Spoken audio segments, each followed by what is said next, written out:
성도 여러분 안녕하세요. 12월 12일 목요일 아침 말씀 시간입니다. 오늘 함께 나누실 하나님 말씀은 아모스 7장 1절에서 9절까지 말씀입니다. 주 여호와께서 내게 보이신 것이 이러하니라. 왕이 풀을 벤 후 풀이 다시 옴돋기 시작할 때에 주께서 메뚜기를 지으심에 메뚜기가 땅의 풀을 다 먹은지라. 내가 이르되 주 여호와여 청하건대 사하소서. 야곱이 미약하오니 어떻게 서리이까 하매 여호와께서 이에 대하여 뜻을 돌이키셨으므로 이것이 이루어지지 아니하리라 여호와께서 말씀하셨느니라. 주 여호와께서 또 내게 보이신 것이 이러하니라. 주 여호와께서 명령하여 불로 징벌하게 하시니 불이 큰 바다를 삼키고 육지까지 먹으려 하는지라. 이에 내가 이르되 주 여호와여 청하건대 그치소서. 야곱이 미약하오니 어떻게 서리이까 하매 주 여호와께서 이에 대하여 뜻을 돌이켜 주 여호와께서 이르시되 이것도 이루지 아니하리라 하시니라. 또 내게 보이신 것이 이러하니라. 다림줄을 가지고 쌓은 담 곁에 주께서 손에 다림줄을 잡고 서셨더니 여호와께서 내게 이르시되 아모스야 내가 무엇을 보느냐. 내가 대답하되 다림줄이니이다. 주께서 이르시되 내가 다림줄을 내 백성 이스라엘 가운데 두고 다시는 용서하지 아니하리니 이삭의 산당들이 황폐되며 이스라엘의 성소들이 파괴될 것이라. 내가 일어나 칼로 여로보암의 집을 치리라 하시니라. 아멘. 인내는 좋은 것입니다. 현재는 고통스러우나 그것을 참고 견디면 내일은 기어코 기쁨을 얻으리라는 기대를 주기 때문입니다. 그러나 그렇다고 해서 인내에 한계가 없는 것은 아닙니다. 참고 또 견디며 더 나아지리라 하다가도 어느 순간에는 폭발하게 되는데 그 모습은 마치 공기를 계속 불어넣으면 부풀어 오르는 풍선이 마침내 어느 순간에 다다랐을 때 터지는 것과 같습니다. 인간의 죄악을 보시는 하나님의 인내도 그와 같습니다. 인간이 죄악을 쌓고 또 쌓아감에도 참고 또 참아주시는 하나님이시지만 그렇다고 해서 그 인내의 한계가 없는 것은 아닙니다. 사랑의 하나님이라는 포장지로 하나님을 감싸고 또 감싼다 하더라도 그 포장지가 의미 없게 되는 때가 오는데 그 이유는 그 이면에 작용하는 하나님의 공의 때문입니다. 말하자면 인내가 사랑의 한 단면이라면 그 인내의 끝자락에는 심판이 있어 그 심판이 사랑의 다른 단면인 공의로 드러나는 것입니다.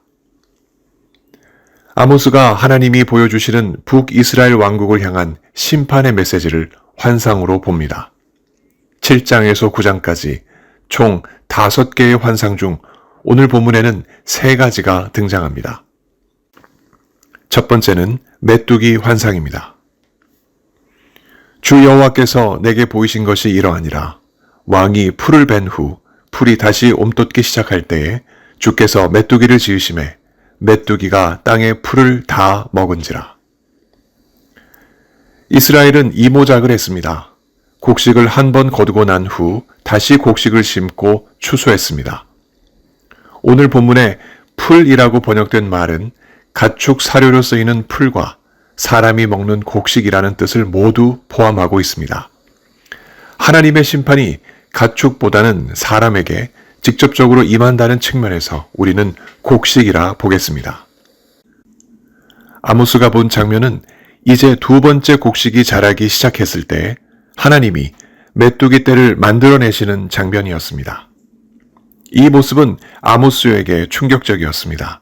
하나님이 만들어내시는 메뚜기 떼는 얼마 후 자라는 곡식을 다 먹어치우고 밭을 쑥대밭으로 만들 것이 분명했기 때문입니다. 그렇게 되면 이스라엘 백성들은 허기질 수밖에 없게 되겠지요. 이윽고 메뚜기가 나왔습니다.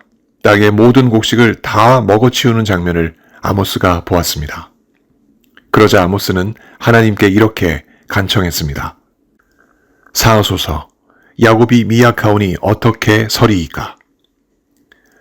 주 여호와여 용서해 주옵소서. 야곱 곧 이스라엘이 이렇게 작고 여린데 무슨 힘으로 일어날 수 있겠습니까? 하는 의미입니다. 아모스의 이 간구에 하나님은 어떻게 응하셨을까요? 아모스가 이렇게 그 응답을 기록합니다. 오늘 본문 3절입니다. 여호와께서 이에 대하여 뜻을 돌이키셨으므로 이것이 이루어지지 아니하리라. 여호와께서 말씀하셨느니라. 북이스라엘의 죄악을 사해달라는 아모스의 기도를 들으시고 하나님께서 북이스라엘 백성들을 향한 메뚜기 심판을 거두어 들이셨습니다. 인내하신 것입니다. 사명자의 기도는 이렇게 죄인들을 향한 하나님의 뜻을 돌이키는 역사를 이루어내기도 합니다. 비록 그 기도가 언제든지 하나님의 뜻을 바꾸어낼 수 있는 법칙이요 묘약은 아니지만 때로는 하나님께서 인내하시기로 작심하시어 죄인에게 은혜를 베푸시는 수단이 되기도 합니다. 그러나 죄인에 대한 하나님의 인내가 무한정은 아니라는 데는 한치의 변화도 없습니다. 이제 두 번째 환상이 아모스에게 보인 점에 그 사실이 여실히 드러납니다. 그 두 번째 환상은 불 환상입니다. 오늘 본문 4절에서 5절입니다. 주 여호와께서 또 내게 보이신 것이 이러하니라. 주 여호와께서 명령하여 불로 징벌하시니 불이 큰 바다를 삼키고 육지까지 먹으려 하는지라. 이에 내가 이르되 주 여호와여 청하건대 그치소서. 야곱이 미약하오니 어떻게 서리이까 하매. 하나님이 이제 불을 북이스라엘에 보내셨습니다. 이 불은 모든 농토를 비롯한 땅의 생명들을 말리고 태울 만큼 강렬한 열기입니다. 땅뿐만이 아닙니다. 큰 바다까지 삼키는 열기입니다. 큰 바다는 당시 사람들의 생각에 바닷물뿐만 아니라 땅속에 흐르는 모든 물줄기와 물의 근원까지 포함하는 말입니다.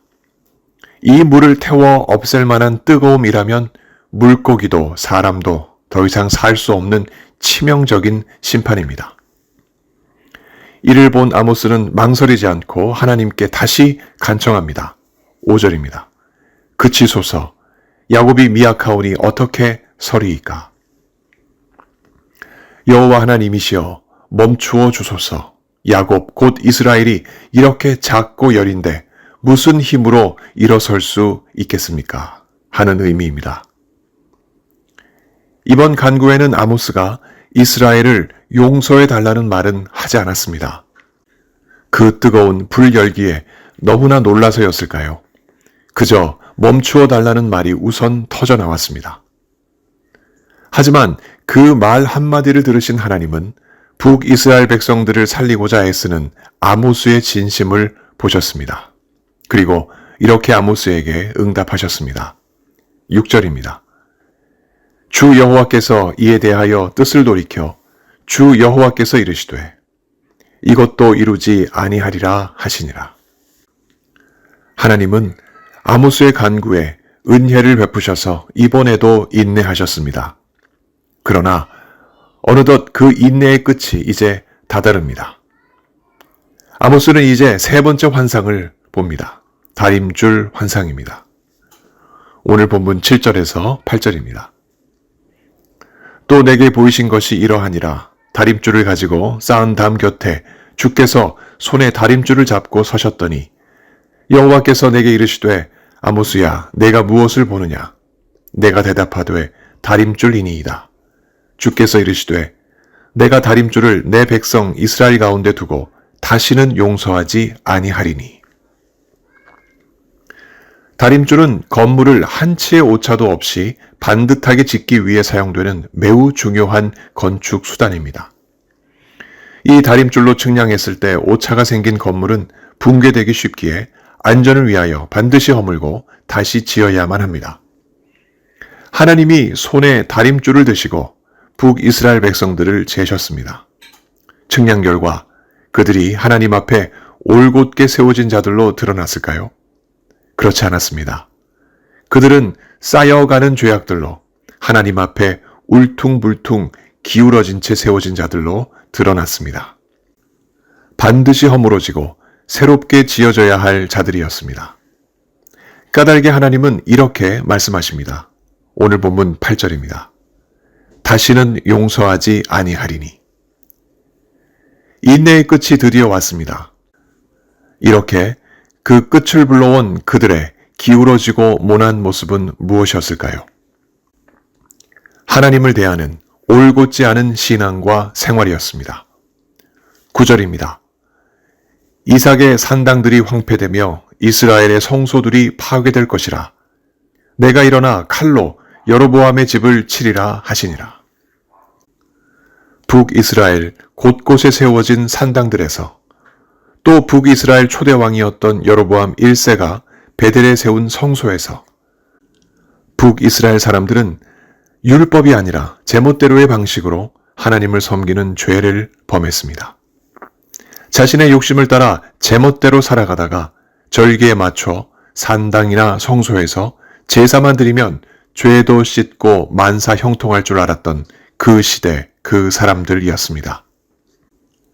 그 중에 특별히 여로보암의 집 사람들, 말하자면 권력과 부를 움켜쥐고 살아갔던 사람들은 그 죄악이 서민들보다 극심했던 것은 익히 우리가 살펴본 바와 같습니다.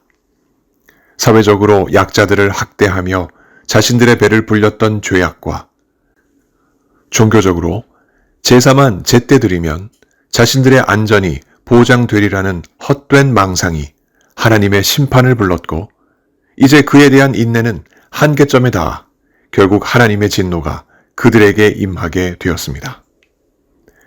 이러한 하나님의 말씀을 듣고 있던 아모스는 더 이상 하나님께 북이스라엘의 죄악을 용서해 달라거나 멈추어 달라는 기도를 하지 않았습니다.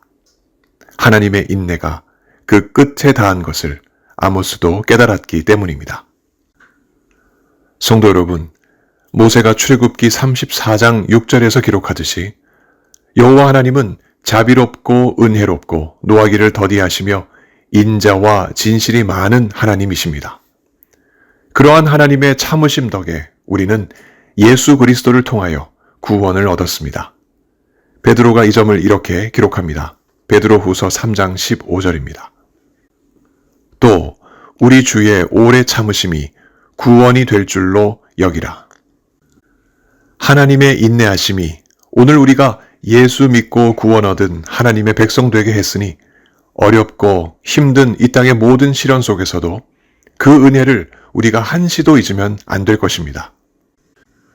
이처럼 하나님은 우리에게 예수 그리스도를 통하여 그 인내를 보이셨으나 그러나 하나님은 세상을 향하여 그 인내의 끝을 반드시 보이실 것입니다. 그날을 바울이 이렇게 기록합니다. 데살로니가 후서 2장 7절에서 9절입니다. 고난을 받는 너희에게는 우리와 함께 안식으로 갚으시는 것이 하나님의 공이시니 주 예수께서 자기의 능력과 천사들과 함께 하늘로부터 불꽃 가운데 나타나실 때에 하나님을 모르는 자들과 우리 주 예수의 복음에 복종하지 않는 자들에게 형벌을 내리시리니 이런 자들은 주의 얼굴과 그의 힘의 영광을 떠나 영원한 멸망의 형벌을 받으리로다.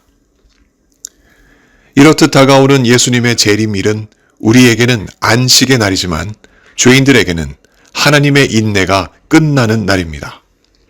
우리가 그날을 두려워하지 않고 오히려 기대하는 것은 우리가 하나님의 오래 참으심을 통해 예수 그리스도를 우리 구주로 믿고 성령과 더불어 살게 된 하나님의 은혜 때문이 아니겠습니까? 이 은혜로 오늘도 하나님의 부르심을 받은 자들로서 그의 합당한 생활로 오늘을 감사함으로 보내기를 원합니다. 무슨 일을 만나도 주 안에서 기뻐하고 감사하며 이웃을 예수 그리스도의 사랑으로 섬기고 어떠한 어려움 속에서도 예수를 믿는 믿음으로 인내하며 이겨내기를 원합니다. 오늘도 변함없이 성령께서 우리와 동행하시며 선한 길로 인도해 주시리라 믿습니다. 이 크신 하나님의 은혜가 오늘도 우리와 함께 하시길 예수 그리스도 이름으로 간절히 축원합니다. 함께 기도하시겠습니다. 하나님 아버지, 우리를 끝까지 참으시고 우리로 하여금 예수 그리스도를 믿게 하시며 성령 하나님의 놀라운 은혜 속에 하루하루를 살게 하시니 참으로 감사드립니다. 이 큰 은혜를 입은 우리들, 예수 그리스도 오시는 그날까지 이 믿음을 놓지 아니하고 하나님이 원하시는 선한 삶 살아가는 우리 모두 되게 하여 주시옵소서. 아모스 시대에 어리석었던 수많은 사람들의 그 모습이 우리에게 반복되지 아니하도록 성령께서 우리를 말씀으로 경책해 주옵시고 그 말씀대로 살아가는 우리의 복된 인생 되게 하여 주옵소서. 몸이 아프신 성도님들 한 분 한 분 주님께서 만나주시고 그 모든 간구에 오늘도 선하게 응답하여 주옵소서. 오늘도 우리와 함께 하실 주님을 기대합니다. 감사드리며 우리 구주 예수님 이름으로 기도하옵나이다. 아멘. 성도 여러분, 오늘 하루도 주님과 동행하시는 복된 하루 보내시기 바랍니다. 감사합니다.